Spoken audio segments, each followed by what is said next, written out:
우리가 생각하는 예수님이 정말 성경이 말하는 예수님과 같을까요? 오늘 본문에 나오는 베드로의 모습을 보면서 내가 믿고 알고 있는 예수님이 성서가 말하는 주님과 다를 수도 있겠다라는 생각이 듭니다. 베드로는 주는 그리스도시요 살아계신 하나님의 아들입니다 라고 신앙 고백을 했습니다. 그러나 그 고백 직후에 그는 예수님의 십자가를 막으려는 사람이 됐고, 그래서 주님으로부터 책망을 받았습니다. 베드로가 이해한 그리스도와 실제 그리스도가 달랐기 때문이죠. 이런 베드로의 모습을 보면서 오늘 우리가 이해하고 믿고 있는 예수님이 혹 성서가 말하는 예수님과 다르지는 않은지 나의 믿음을 점검해 보아야 할 것입니다. 우리도 베드로처럼 주님을 그리스도로 고백합니다. 그렇게 고백하는 우리에게 필요한 것, 그것은 성경이 말하는 그리스도를 꼼꼼하게 살펴보는 것인데, 오늘 본문에 나오는 말씀 중 마태복음에만 나오는 두 개의 표현을 중심으로 참된 그리스도의 의미가 무엇인지, 그리고 그를 따르는 제자의 길이 무엇인지 생각해 보려고 합니다. 자, 마태복음에만 나오는 중요한 표현이 21절에 있는데요. 이때로부터라는 말입니다. 이 표현이 마태복음에 두 번 등장을 하는데, 한 번은 공적 사역이 시작되는 4장 17절입니다. 이때로부터 예수께서 비로소 전파에 이르시되 회개하라 천국이 가까웠다. 또 한 번이 오늘 본문입니다. 이때로부터 예수께서 자기가 예루살렘에 올라가 장로들과 대제사장들과 서기관들에게 많은 고난을 받고 죽임을 당하고 제3일에 살아나야 할 것을 제자들에게 비로소 나타내셨다. 4장에 나오는 이때로부터는 하나님의 나라 사역이 시작될 때 나오는 것이고, 두 번째 이때로부터는 십자가를 향한 길이 시작되는 시점에 나옵니다. 이 표현은 마태복음에서 가장 중요한 전환점이 되는 지점에서 주님의 사역을 정의할 때 표현되는 일종의 장치이죠. 마태복음은 두 개의 중요한 사건을 다루고 있습니다. 첫 번째는 하나님 나라 사역이죠. 마태복음에서 주님의 하나님 나라 사역은 두 가지를 통해 구체적으로 드러났는데, 하나는 치유이고 또 다른 하나는 가르침입니다. 주님의 치유 사역은 마태복음 8장과 9장에 집중적으로 나오고 있고, 주님의 가르침의 사역은 5장부터 7장, 10장, 13장에 나타나죠. 이 하나님 나라 사역이 너무 중요했기 때문에 독자들로 하여금 예수님의 사역에 집중할 수 있도록 하나의 문구를 설정했습니다. 그것이 바로 이때로부터입니다. 이때로부터 하나님의 나라 사역이 시작됐다라고 독자들로 하여금 환기를 시킨 후에 주님의 사역들을 설명해 갑니다. 이게 마태복음이 기록하고 있는 방식이죠. 자, 마태복음이 또 다르게 중요하게 다루고 있는 것이 있는데, 그것이 바로 십자가로 가는 길, 고난입니다. 마태복음은 주님의 모든 가르침의 사역이 십자가를 향해 가고 있다고 말씀하죠. 다시 말해서 마태복음은 독자들에게 이때로부터라고 하는 어구를 통해 하나님 나라 사역, 지금까지 설명한 예수님의 치유 사역과 예수님의 가르침의 사역이 예루살렘에서의 죽음, 즉 십자가를 통해 완성될 것을 보여줍니다. 그것을 가르쳐 주는 단락이 오늘 본문의 말씀이고, 그 단락을 시작하면서 독자들로 하여금 다시 한번 예수님의 사역에 주목하게 하죠. 그 표현이 바로 이때로부터입니다. 자, 오늘 본문에 마태복음에만 나오는 또 다른 표현이 있습니다. 그게 예수 그리스도입니다. 자, 같은 사건을 마태, 마가, 누가가 기록을 하고 있죠.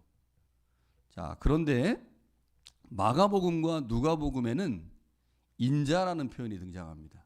자, 예를 들면 마가복음 8장에 보면 이렇게 말씀합니다. 인자가 많은 고난을 받고 장로들과 대제사장들과 서기관들에게 버림받아 죽임을 당하고 사흘 만에 살아나야 할 것을 비로소 제자들에게 가르치셨다. 오늘 본문의 말씀과 거의 유사합니다. 자, 그런데 본문의 말씀에 마가복음에 없는 말씀이 있죠. 그게 바로 예수 그리스도께서 자기가 예루살렘에 올라가입니다. 특별히 마태복음은 인자라는 표현을 사용하지 않고 예수 그리스도라는 표현을 사용하고 있습니다. 이게 특이해요. 자, 마태복음은 예수 그리스도께서 예루살렘에 올라가실 것이고 거기서 고난을 받고 죽으신 후에 부활하실 것이다 라고 말씀하고 있는 반면에 마가복음과 누가복음은 인자라는 표현을 쓰는 거죠. 그럼 마태는 왜 마가복음과 누가복음과 달리 인자라는 표현을 사용하지 않고 예수 그리스도께서라고 말씀하고 있을까요? 그러니까 마가하고 누가는 그 말씀을 하시는 그분을 인자라고 설명하고 있고 마태는 그리스도라고 설명하고 있는 거죠. 자, 그 이유가 무엇이겠습니까? 마태는 이것을 의도하고 있습니다. 자, 이 말씀 바로 앞에 베드로의 신앙 고백이 있죠. 베드로의 신앙 고백의 핵심은 주님을 그리스도라고 고백하는 것입니다. 주는 그리스도시요 살아계신 하나님의 아들입니다. 마태복음은 베드로가 고백한 그리스도라고 하는 말과 예수님의 십자가에서의 죽음을 연결시키고 싶었어요. 다시 말하면 베드로가 고백한 그리스도라고 하는 말의 의미가 도대체 무엇인지를 밝히려고 하는 목적으로 예루살렘에 올라가서 죽어야 될 그분을 그리스도라고 말하는 겁니다. 따라서 베드로가 16장에서 고백하고 있는 그리스도라고 하는 말의 의미는 오늘 본문을 통해서 그 의미가 구체화되는 거죠.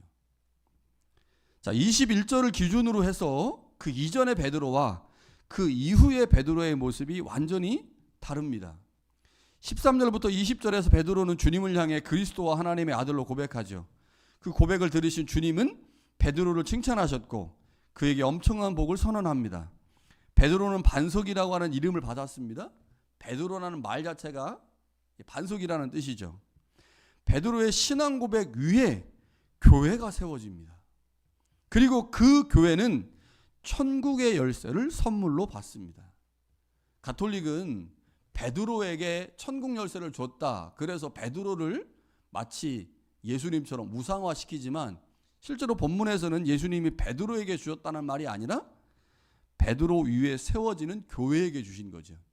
그래서 그 교회가 그 열쇠를 받고 땅에서 그 열쇠로 문을 열면 하늘도 열리고 땅에서 잠그면 하늘도 잠긴다라고 18장에 말씀하시거든요. 그런데 이 모든 복이 어디서 시작하느냐? 베드로의 신앙 고백에서 시작한다는 거죠. 베드로가 예수님을 그리스도로 고백하는 그 고백의 현장에서 교회가 세워지고 교회는 천국 열쇠를 선물로 받게 됩니다. 그러나 바로 이 장면 다음에 이어지는 베드로의 모습은 그 이전과 완전히 달라집니다. 예수께서 자신이 고난을 받고 죽임을 당할 것을 말씀하시자 베드로는 주님을 붙들고 항변합니다. 그리 마옵소서. 주여, 이 일이 결코 주께 미치지 않을 것입니다. 미쳐서는 안 됩니다라고 베드로가 말하죠. 베드로는 예수님을 그리스도로 고백했지만 그가 이해한 그리스도는 고난과 죽임을 당하는 메시아가 아니라 영광과 승리를 위한 메시아였습니다. 그래서 베드로는 예수님이 십자가를 지신다고 할 때 그것을 받아들일 수 없었죠. 도무지 받아들일 수 없으니 그 말씀 때문에 죽고 부활한다라고 하는 말씀도 들리지 않았습니다. 지금 베드로의 문제가 뭡니까? 그리스도라고 예수님을 고백했지만 베드로가 이해하고 있는 그리스도와 실제 예수님이 의도하고 계신 그리스도의 의미가 완전히 달라지면서 베드로는 순간 역적이 돼버렸습니다. 자, 이 장면은 베드로의 신앙 고백이 틀렸다라고 하는 말이 아니라 베드로의 신앙 고백에 아직 십자가가 없다는 말입니다. 베드로의 신앙 고백이 완전해지려면 십자가를 통과해야 하는 거죠. 그러니까 분명히 베드로는 예수님을 메시아로 고백했습니다. 그 고백이 맞습니다. 그러나 베드로가 이해하고 있는 메시아엔 십자가가 없는 거죠. 자, 마태복음은 다른 복음서와 달리 두 가지 표현을 독특하게 사용합니다. 이때로부터라는 표현입니다. 이 중요하다는 거예요. 지금 이 단락이 마태복음에서 가장 중요한 단락이다. 중요한 단락이 시작되고 있다는 사실을 독자들로 하여금 환기시킵니다. 그리고 그 단락에서 가장 중요한 것이 무엇이냐? 주님을 그리스도라고 고백한 사람들에게 그리스도를 따른다. 혹은 내가 예수님을 그리스도로 고백한다라고 하는 말의 의미가 무엇인지를 설명하는 거죠. 자, 그렇다면 예수님을 그리스도로 고백하는 사람들, 그 사람들에게 그 그리스도의 의미가 무엇이냐? 주님이 말씀하시기를 십자가의 길을 따라가는 것, 그것이 바로 주님을 그리스도로 고백하는 것의 의미라고 말씀합니다. 24절에 누구든지 나를 따라오려거든 자기를 부인하고 자기 십자가를 지고 나를 따를 것이니라고 말씀하시죠. 주님의 십자가의 길을 제자들에게 적용합니다. 그리고 말씀하시죠. 나를 그리스도로 고백한 사람들은 내가 걸었던 그 십자가의 길을 그도 역시 걸어야 한다. 그것이 바로 그리스도라고 고백하는 것의 의미라는 거죠. 그런데 우리는 종종 베드로처럼 고백할 때가 있죠. 예수님을 그리스도로 고백하지만 내가 이해하고 있는 그 그리스도는 고난받는 그리스도가 아니기 때문에 예수님을 그리스도로 고백하면서도 주님이 가신 그 십자가의 길을 따르려고 하지 않습니다. 그리고 그 길은 오직 주님만 가셔야 하는 길이라고 말하죠. 주님이 그 길을 가셨으니 내가 왜 그 길을 가야 합니까? 주님이 나를 위해서 모든 고난을 담당하셨으니 이제 내가 감당해야 될 고난은 없죠. 주님이 감당하신 그 고난으로 인해 나는 은혜와 혜택만 받으면 되는 사람입니다 라고 생각한다는 거죠. 이것이 바로 베드로가 생각하고 있는 그리스도의 길입니다. 그러나 주님은 그렇게 말씀하지 않습니다. 내가 그 길을 걸었던 것처럼 나를 그리스도로 고백하는 사람들은 동일하게 그 길을 걸어야 한다는 거죠. 여러분, 우리가 예수님을 그리스도로 고백하기에 우리가 가야 할 길은 주님이 가셨던 그 길이고 그 길은 나를 부인해야 하는 길이며 주님처럼 고난과 죽음을 감내해야 하는 길입니다. 그 길은 고단하고 힘든 길입니다. 그 길은 우리에게 엄청난 희생을 요구합니다. 희생 없이 결코 고난의 길, 제자의 길을 갈 수 없습니다.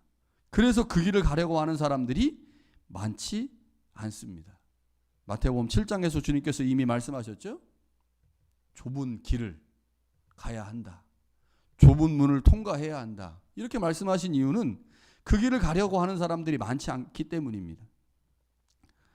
자, 그런데 그 길을 가려고 하는 사람들, 그들이 반드시 생각해야 할 한 가지가 있는데 그것은 내가 지금 그리스도를, 예수님을 그리스도로 고백하고 있는가? 그리고 그 고백이 고난의 메시아, 고난의 그리스도인가를 인식하는 것입니다. 이게 인식되지 않으면 갈 수 없어요. 그러니까 베드로처럼 고백해서는 못 간다는 거죠. 분명히 베드로도 우리도 모두 예수님을 그리스도라고 고백하고 있지만 베드로는 결코 주님이 가셨던 그 길을 갈 수가 없습니다. 왜냐? 베드로가 이해하고 있는 그리스도는 영광의 그리스도이거든요.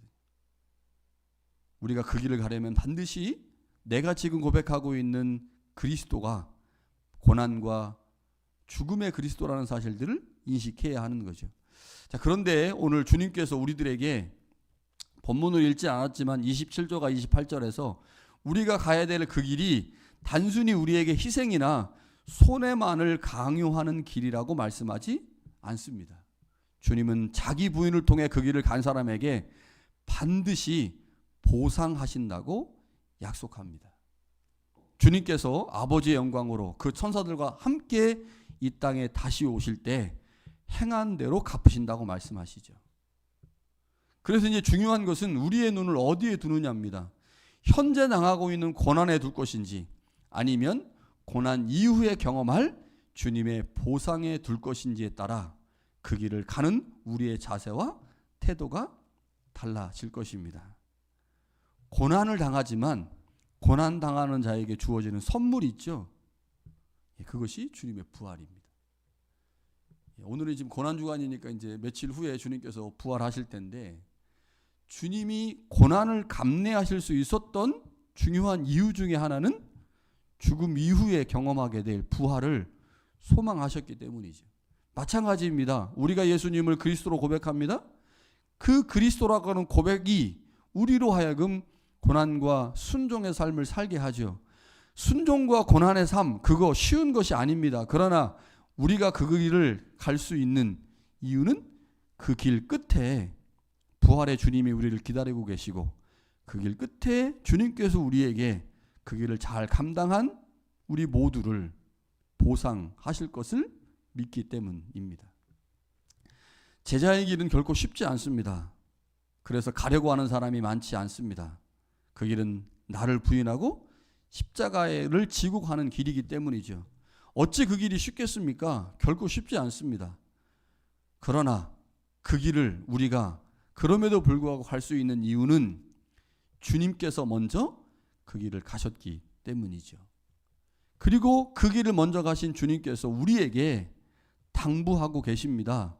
자신을 부인하고 십자가의 길을 걸어갔을 때 우리에게 주어질 보상이 말로 할 수 없을 것이고 우리가 그 보상을 기대하고 그 길을 걸어가면 주님을 통해서 많은 사람들이 구원을 받은 것처럼 우리를 통해서 주님의 구원의 역사가 이 땅에 다시 재현될 것이기에 주님이 우리 가운데 지금 부탁하고 계십니다. 나를 부인하고 십자가를 지고 그 길을 걸어가지 않겠니?